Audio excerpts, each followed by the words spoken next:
السلام الله عليكم كلامتي وعنا وناكسن رمضان كريم داوديال ميل والبو دافع عالمka ka joogtaan ku soo dhawaada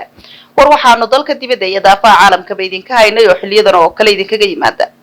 xarunta dhexe telefishinka Nabad TV uu ku leeyahay magaalada Tanjigjiga warkan waxa idin la socodsiinaysa oo diyaar ah anigoo ayaa shukri qodobada warkeena kuwooda ugu door karoona waxa kamid ah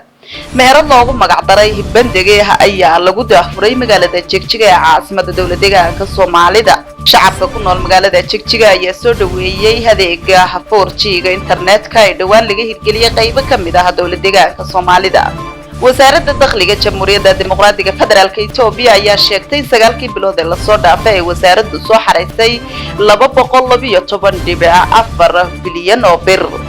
wararkan Soomaaliyeed ka haynana wasiirka amniga Soomaaliya ayaa ka hadlay xaaladihii u dambeeyay ee magaalada Muqdisho wararkan caalamka idinka haynana boqortooyada Ingiriiska ayaa cunaqabatayn ku soo rogtay 22 shakhsi oo 14 kamid ah ay u dhasheen dalka Ruushka kuwaasi oo ku lug lahaa kiisas musuqmaasuq oo ku saabsan nidaamka cusub ee la dagaalanka musuqa